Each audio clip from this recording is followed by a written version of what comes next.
Hello student, आज हम देखने वाले हैं प्रश्नावली 9.3 सरल रेखा एवं कोण से संबंधित। मैं हूं परमानंद पटेल। स्वागत है आपका आपके अपने चैनल पीएन पटेल क्लासेस पर। यदि आप 9th और 10th क्लास के स्टूडेंट हैं और मैथ्स का सभी चैप्टर का प्रश्नावली वाइज अगर आप अध्ययन करना चाहते हैं तो हमारे चैनल के साथ जरूर जुड़िए, ताकि आपको एक क्रमबद्ध तरीके से जो है आपको सीखने का अनुभव प्राप्त होगा। तो आइए देखते हैं प्रश्नावली 9.3 का पहला प्रश्न। दिए गए चित्र में यदि कोण BAC बराबर 34 अंश, कोण BCE बराबर 163 अंश हो तो कोण ACB, कोण ABC और कोण DBC ज्ञात कीजिए। यहां पर जो है एक डायग्राम दिया गया है। यहां पे बोला गया है कि कोण BAC बराबर 34 अंश, यह है आपका BAC, मतलब ये कोण जो है 34 अंश दिया गया है। कोण BCE ये दिया गया है 163 अंश, और हमको ज्ञात करना है कोण ACB मतलब ये वाला कोण ज्ञात करना है। ABC यानी कि ABC ये वाला कोण ज्ञात करना है, और एक है DBC, ये आपका DBC, यानी कि यहाँ पे तीन कोण हमको ज्ञात करना है। ये वाला कोण, ये वाला कोण और ये कोण, ये तीनों हमको ज्ञात करना है। तो यहाँ पर जो है अगर हम ध्यान से देखें कि ये कोण अगर हमको ज्ञात करना है तो ये जो ACE है एक सरल रेखा है। तो ये ACE में यहाँ पर बिंदु C में जो है ये कोण ये वाला बन रहा है और ये कोण ये बन रहा है। ये दोनों कोणों का योग यदि कर दिया जाए तो कितना होगा? 180 अंश। इसको बोलते हैं रैखिक युग्म।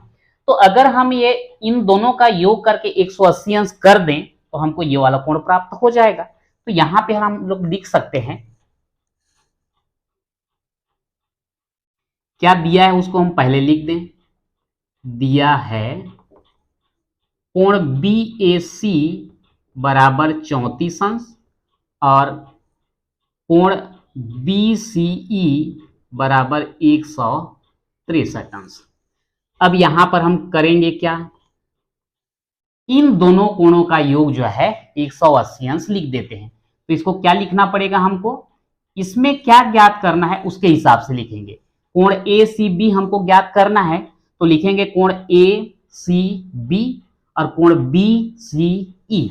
तो यहां पर हो जाएगा कोण ACB और ये वाला हो जाएगा BCE। कोण BCE बराबर कितना? 180 अंश। कारण क्या लिखेंगे? यहां लिख देंगे रैखिक, सॉरी थोड़ा लिखने में गड़बड़ हो गया, रैखिक युग्म। अब यहां मान को रख दीजिए। कोण ACB धन ये BCE, कोण BCE हमको कितना दिया गया है? 163 अंश। तो यहां मान रख देंगे 163 अंश।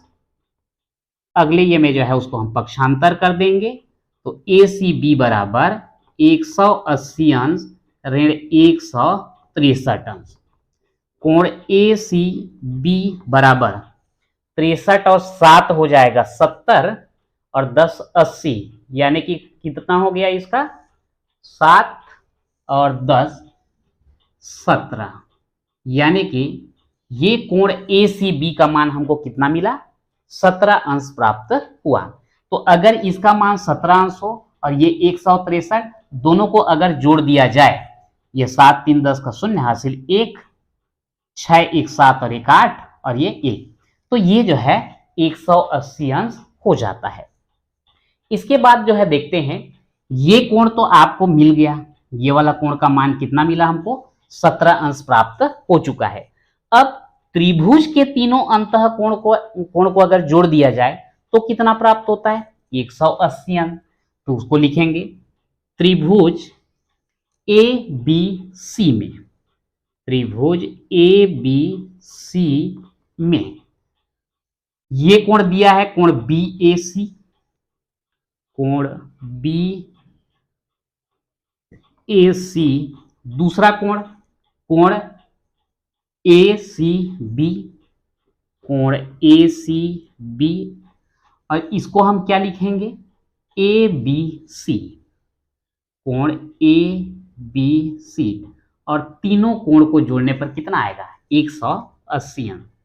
तो कोण बी ए सी ये हमको दे दिया गया है 34 अंश, मान को रख दिए 34 अंश। ए सी बी ये हमको अभी मिला है 17 अंश, और ये ए बी सी जो है हमको ज्ञात करना है। इन दोनों को जोड़ दीजिए, 7 और 4 11 का 1 हासिल 1, 3 1 4 और 1 5, 51 अंश हो गया।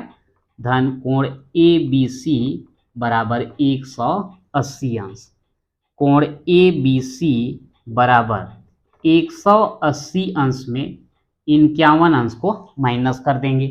तो 180 में 51 अगर माइनस करोगे तो यहाँ लेंगे 10 हो जाएगा, 10 में 1 घटाएंगे 9, ये हो गया 7, 7 में 5 घटाएंगे 2, और ये 129। कोण ए बी सी बराबर 129 अंश, ये आपका दूसरा वाला हो गया। और कौन सा बचा है, ये आपका ज्ञात हो गया, ये आपका ज्ञात हो गया, कोण ए बी सी 129 अंश। अब बच गया ये वाला डी बी सी। तो यहां पर अगर देखें तो ये जो है एक सरल रेखा है, तो ये वाला कोण और ये वाला कोण दोनों को अगर जोड़ दिया जाए तो कितना मिलेगा, 180 अंश मिलेगा। तो यहां पर जो है उन दोनों को हम जोड़ देते हैं, क्या बनेगा, रैखिक युग्म। तो यहां पर मैं लिख देता हूं इसको। अब कोण ए बी सी, कोण ए बी सी धन कोण डी बी सी, कोण डी बी सी बराबर 180 अंश। अब ये कोण ए बी सी ये तो हम अभी प्राप्त किए हैं 129 अंश, धन कोण डी बी सी बराबर 180 अंश। तो कोण डी बी सी बराबर कितना आएगा, 180 अंश में 129 अंश को घटा दीजिए। तो अभी अभी तो देखे हैं यहां पर जो है 180 में 51 घटाए, ये 180 में 51 घटा है तो 129 आ रहा है। जब 180 में 129 घटाओगे तो 51 अंश आएगा। तो कोण डी बी सी बराबर हो जाएगा 51 अंश।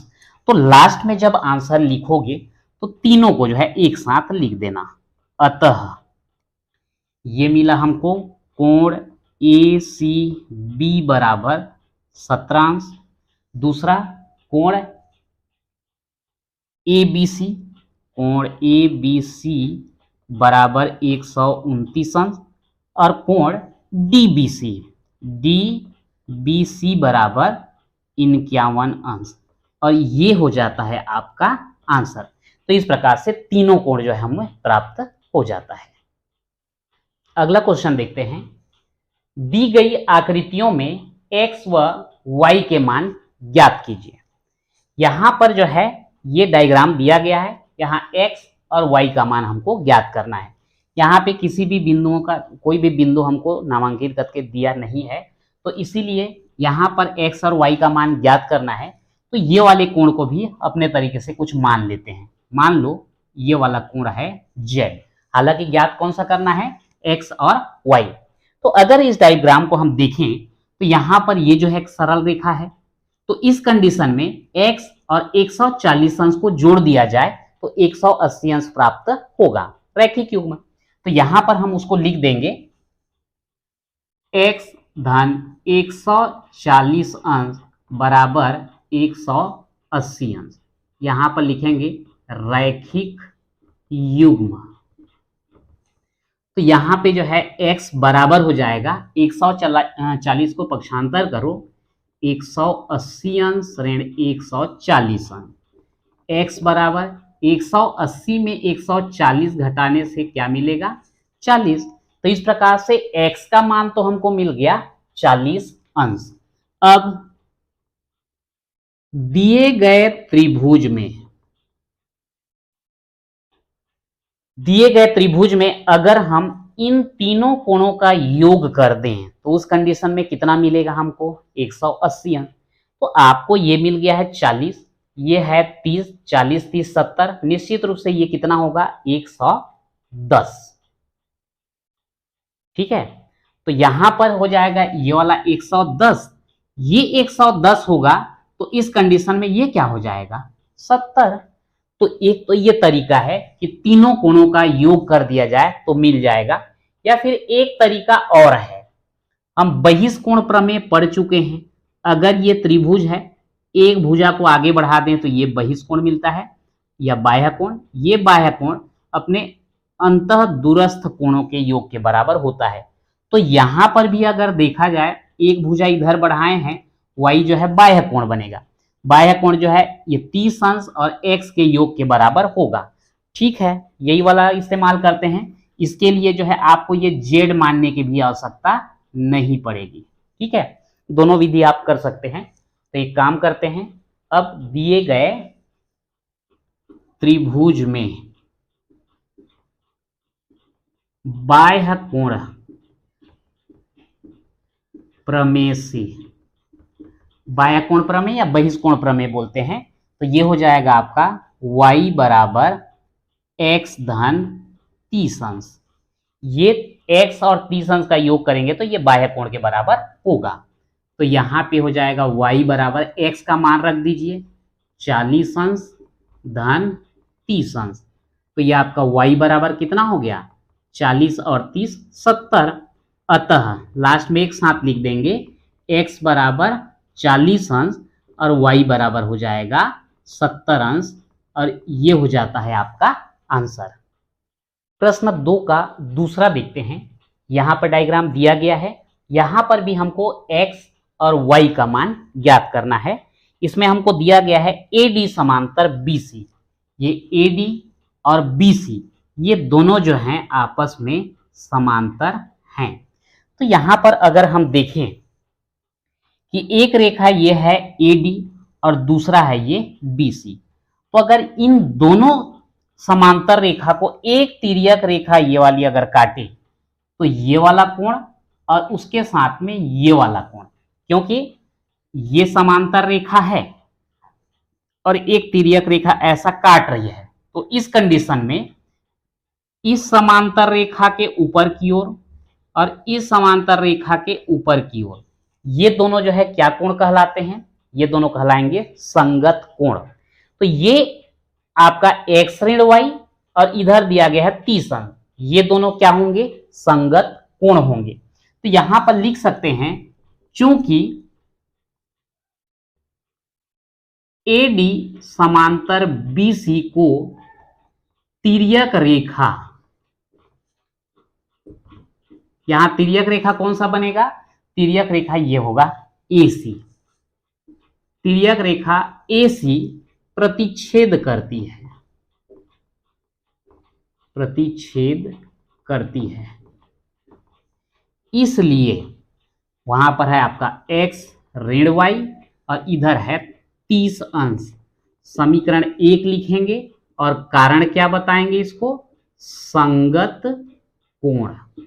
ठीक, वैसे ही अगर आपका ये त्रिभुज है और इस त्रिभुज में से कोई भी एक भुजा को आगे बढ़ा दें, जैसे कि यहां पर मैं बढ़ा देता हूं, इस भुजा को आगे बढ़ा दूं, तो ये जो कोण बनेगा ये क्या कहलाता है बाह्य कोण। और ये बाह्य कोण जो है अपने अंतः अभिमुख कोणों के योग के बराबर होगा। सेम कंडीशन यहां पर है, इस त्रिभुज में से ये भुजा जो इधर बाहर की ओर ले गया है, तो ये दोनों यहां से यहां तक 5y और 30 अंश, ये पूरा जो है क्या कहलाएगा बाह्य कोण। और ये कोण किसके बराबर 2x और x ऋण y के योग के बराबर होगा। तो यहां पर हम लिख सकते हैं, तथा 5y धन 30 अंश बराबर 2x धन x ऋण y। यहां पर क्या लिखेंगे, बाह्य कोण प्रमेय से। ठीक, तो यहां पे हो जाता है आपका 5y, xy को इधर आप ला सकते हैं या तो फिर रहन देंगे तो भी कोई दिक्कत नहीं है। 5y धन 30 अंश बराबर 2x और 1x, ये हो जाएगा 3x ऋण y। ठीक है, तो ये 3x इधर रहन दें, ये 5y को उधर ले जाते हैं, ऋण y ऋण 5y का हो जाए, हाँ 5y का हो जाएगा ऋण 5y, और इधर क्या बचे रहेगा 30 अंश। ठीक है, 30 अंश बराबर 3x ऋण, ये दोनों जुड़ेंगे, ऋण 6y। पूरा समीकरण तो 3 से भाग जा रहा है, इसको 3 से भाग दोगे 10 अंश, ये हो जाएगा x, और ये 3 दूनी, या मैं उसको इधर ले आता हूं, x ऋण 2y बराबर 10 अंश। ये हो जाता है आपका समीकरण नंबर 2। समीकरण नंबर 1 ये है x ऋण y बराबर 30 अंश, और समीकरण नंबर 2 है x ऋण 2y बराबर 10। ये दोनों को जो है विलोपन विधि से हम हल कर दें तो उस कंडीशन में आपको x और y के मान मिल जाएंगे। यहां पर भी x धनात्मक, यहां पर भी x धनात्मक, तो एक काम करते हैं, समीकरण 1 में 2 को घटा देते हैं, तो यहां लिख देते हैं समीकरण 1 में 2 को घटाने पर, तो यहां एक बार लिखना पड़ेगा x ऋण y बराबर 30 अंश, और ये x ऋण 2y बराबर 10 अंश। घटाना है तो नीचे का चिन्ह बदल दीजिए, तो ये तो कट जाएगा, ऋण y और धन 2y, बड़े में छोटे घटाएंगे y या 1y, बड़े का चिन्ह धन, 30 में 10 को घटाएंगे तो कितना आएगा 20 अंश, यानी कि y बराबर कितना मिल गया हमको 20 अंश।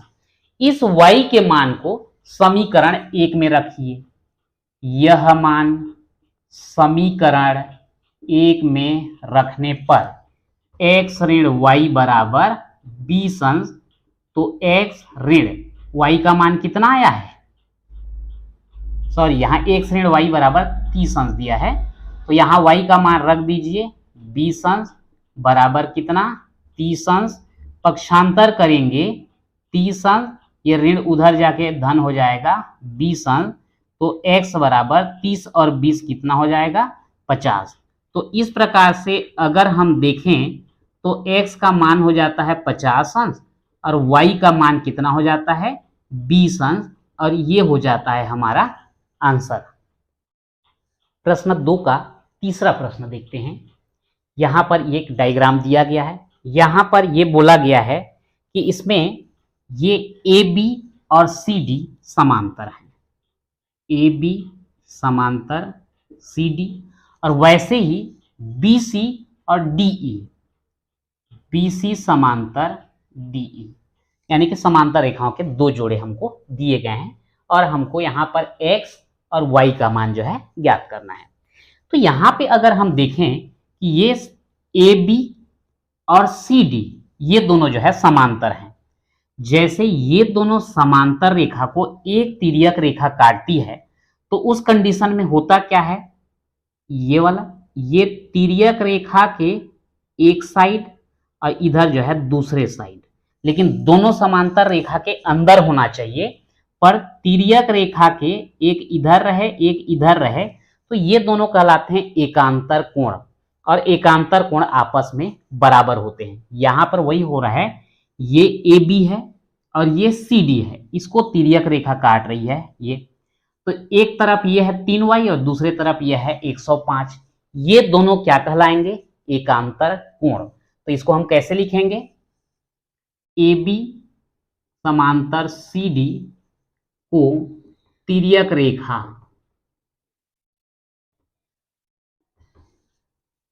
BC प्रतिच्छेद करती है,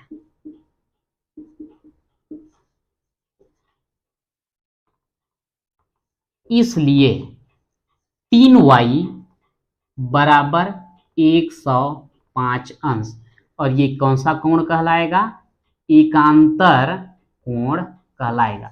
ये एकांतर कोण आपको समझ में आना चाहिए, यहां पर समांतर रेखा को ऐसा ना देकर के ऐसा तिरछा दिया है इसलिए कंफ्यूजन हो रहा है, बाकी यहां से आप समझ सकते हैं कि तिर्यक रेखा के एक साइड इधर दूसरे साइड, लेकिन दोनों समांतर रेखा के अंदर होना चाहिए।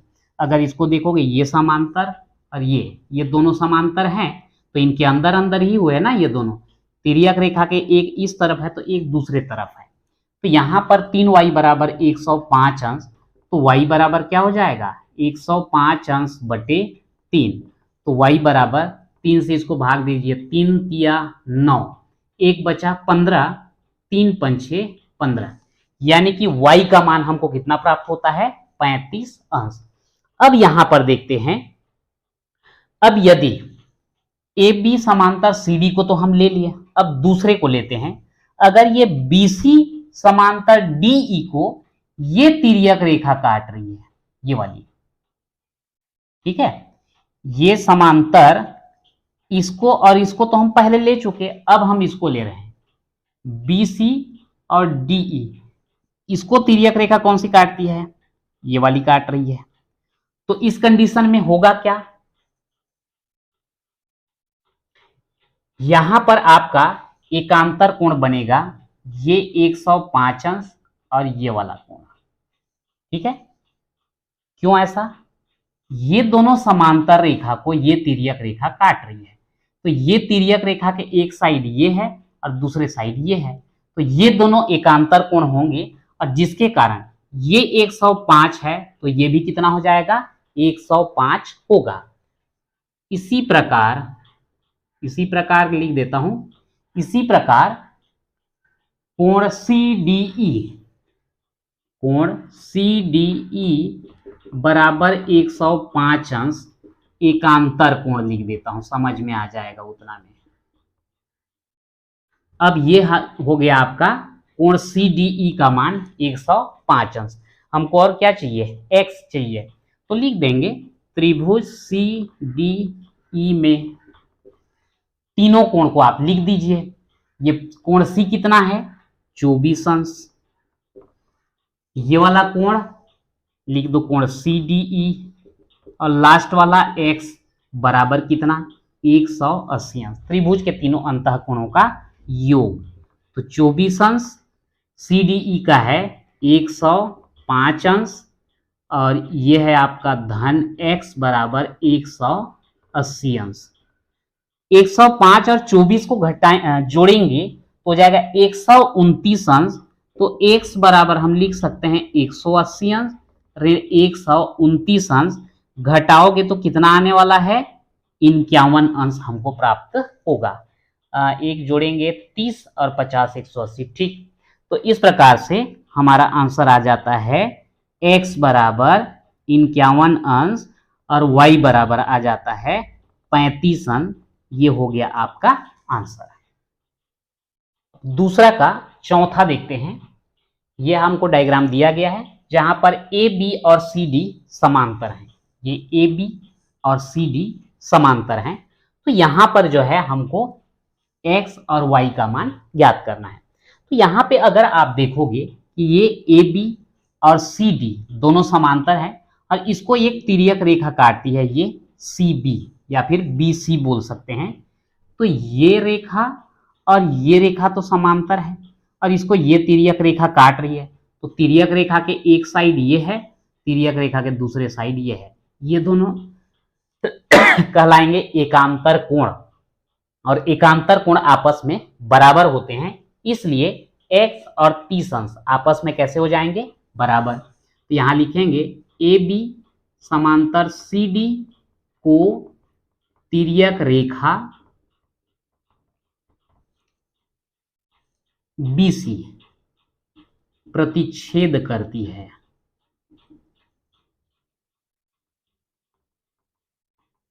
इसलिए x बराबर 30 अंश यहां पर लिख देंगे एकांतर कोण, ठीक है। या फिर अगर आप दो स्टेप में लिखना चाहें तो आप ऐसा भी लिख सकते हैं, x बराबर इस कोण का नाम लिखो ए बी सी, या ए बी सी सही है, कोण ए बी सी। अगले स्टेप में लिख दो x बराबर कितना 30 अंश। एक तो आ गया। अब दूसरा देखते हैं, इस त्रिभुज में अगर देखा जाए तो इस त्रिभुज को में से एक भुजा, इसको अगर हम यहां तक बढ़ा दिए तो ये हमको क्या मिलेगा बाह्य कोण, और ये बाह्य कोण जो है अपने अंतः दूरस्थ कोणों के योग के बराबर या अंतः अभिमुख कोणों के योग के बराबर होता है। मतलब x और 45 को जोड़ दें तो किसके बराबर हो जाएगा, y के बराबर हो जाएगा। तो यहां लिख देंगे अब y बराबर x धन 45 अंश, कोष्टक में लिख देंगे बाह्य कोण प्रमेय, उतना में समझ में आ जाता है। मान को रख दें, x का कितना 30 अंश धन ये 45 अंश, और दोनों को जोड़ देंगे तो कितना हो जाएगा 75 अंश। तो इस प्रकार से अगर देखा जाए तो x बराबर 30 अंश और y बराबर हो जाएगा 75 अंश, और ये हो जाएगा हमारा आंसर। तो इस प्रकार से जो है प्रश्नावली 9.3 का पहला और दूसरा प्रश्न कंप्लीट हुआ। तो आज के वीडियो में इतना ही, मिलते हैं नेक्स्ट वीडियो में।